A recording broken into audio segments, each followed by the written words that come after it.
Hey everyone, Brittany Valadez for BravelyDaily.com. All right, in this video, you're going to see Jenna Dewan talk about her pregnancy. Yes, the actress is pregnant with her second child. Now, if you like this video, please make sure to give it a thumbs up, subscribe, and hit the notification bell. All right, you guys, let's get started. This is my second, and for this pregnancy for me has been very, very different from my first. Yes. What about you? Yes, same. Very different beginning, much sicker. Oh no! Beginning. Yeah, I had a lot more morning sickness this time around. You feeling better? I do now. I'm in. Yeah, we're in the clear. Yeah, we're in the good zone. I feel. The other day I was like, why am I so exhausted? Like I'm more exhausted, but then I realized because I now have a toddler to run after and to look after, it changes everything. Yes. So yeah, like I have to find time. I'm working and chasing my daughter who's 6, and being pregnant is a whole other game than when with Evie, I would wake up and go, well, what am I going to do today? And I'd like blow my hair out. Be like, what lunch place am I going to go to? I mean, it's just like a whole different experience now, which I wish would change. Like I actually really, I'm so grateful for all of it, but yeah, it's funny. I'm a little more tired. So I'm sorry to hear about your morning sickness. I'm glad that it is better. What did you do did anything work? I had ginger candies, and then I did this thing with water. I would take like a water bottle, and I would cut up ginger and lemon and squeeze it in there all day long, and I was just like, I would just like sip it throughout the day. And if I didn't eat every 30 minutes... Oh yeah, 100% of the time, just food in your mouth. But it was like, just like starch, like like something, anything, like just like I just kind of got over it. It's so weird that you're like, I'm so nauseated, and the only thing that's making me feel better is to eat. Yes. I carry popcorn with me everywhere. Oh, like, gosh, that's a good one. Yeah, popcorn, somebody else taught me that one. Ooh. Didn't help that much, but it helped a little. Helped a little bit more? Okay. So I'm really glad that you're feeling better. It's funny, I told my mom that this pregnancy was like worse, and she's like, well, it's because you're older. Oh, and I was like, well, there is that, but also because I have a toddler. Yes, yes, I'm like, yeah, that too. When you go to the doctor and they make you check it was like the advanced... What do they call it? Geriatric age or something. Pregnant. I was like... And you're like, excuse me. Excuse me. And he's like, sorry, it's just anyone over 35. I was like, awesome. Great. Well, I'm glad that you seem to have a lot of energy, which is great. Oh, that's nice. Yeah. Thank you. You recently were on Ellen and talked about your pregnancy cravings. Yes. That all you want to eat is snack food from 7-Eleven. Yup. Like giant Slurpees, which like made me then like go out and have some giant Slurpees. I was like, that is a good idea. Yeah. Are they different cravings this time too? So different. I pride myself on being a healthy eater. I really enjoy eating healthy, and it was as if some being came into my body and was like, all I want is like chips, bad food. I joke about going into 7-Eleven, someone had a Slurpee, and I was like, oh my god, I need it. So every day I'm curbing it. I'm not eating junk food 24/7, but I allow myself, because I think I like the 80-20 rule, so I allow myself moments of, okay, I'm gonna splurge and be able to have that bag of chips. Yeah, totally. You just gotta do it, otherwise you're gonna be miserable. You're more miserable than you're like hungry and nauseated, and you're like, this is just gonna make me feel better and great. Yes. I'm gonna do it. So that sounds like a very balanced. Make sure I get my green smoothie in the morning, and then I'm like, if I want to have some tortilla chips, I can do it. Do it. What about the headspace that you're in for this one versus your first one?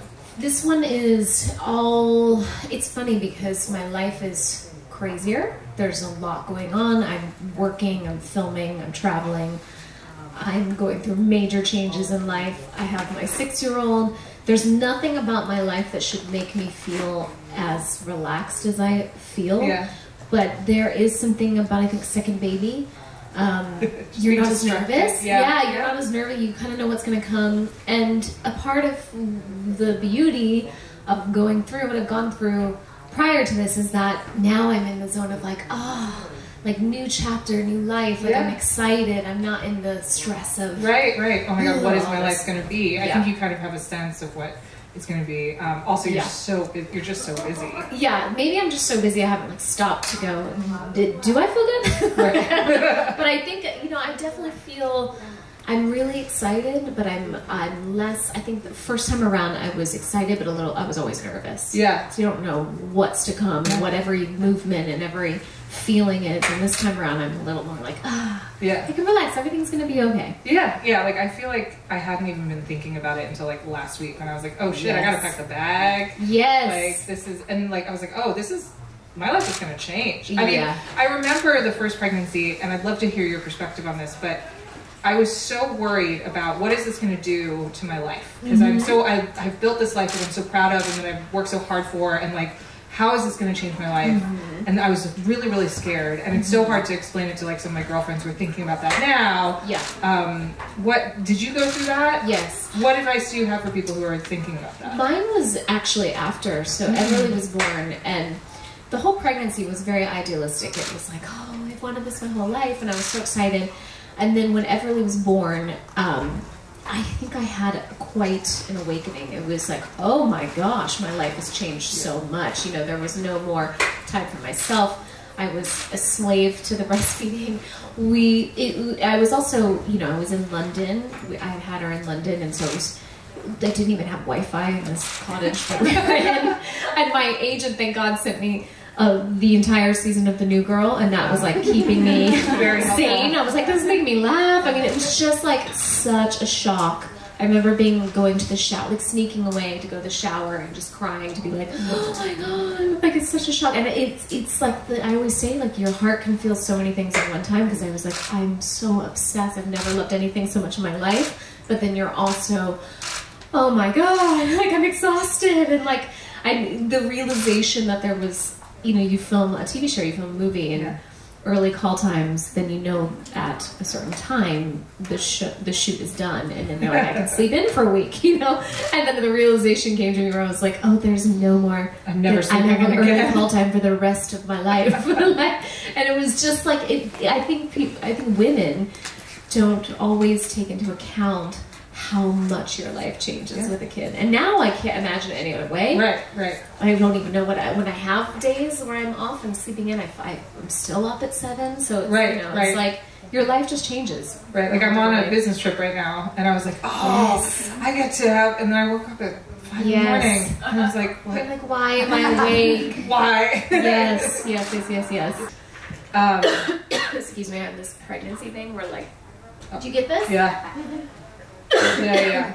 The other day I was like coughing all day long. Yes, it comes in and I'm like, I'm sorry guys. It's like lots of mucus. It's really attractive. No, you look great. Thank you. So acid reflux, all these things that come up, and you're like, excuse me, at least we're in a room of women, we can get this. It's really fun. Sometimes self-care can mean saying no to things. So like you're busy, like we were saying, you know, there's only so much you can do, and especially when you're ambitious and you have so much going on, you want to take on as much as you possibly can, but you have to say no for your own mental health. How do you prioritize what you choose to do? How do you prioritize the projects? How do you make sure you're being kind to yourself and not overdoing it? Yeah, it became, Everly really changed that for me. It was like, what can I do that can be there for her? So a lot of my projects, I'm saying, well, where does it film? How long am I away? I say no to a lot now, which I was nervous about, because being a dancer, you are a hustler by nature. You want to make it work. It's very hard to say no. There was no saying no as a dancer. You know, you get a job, you're like, yeah, I'm so excited, I have a job. So it was a little bit of a different mind frame that Everly brought for me. But funny enough, as soon as I had my boundaries, things just kind of came in that sort of fit that perfectly. Yeah. So it was like this kind of, I was scared, but then the universe was like, we got you. And now I'm doing things I love even more, and I'm not having to say yes all of the time.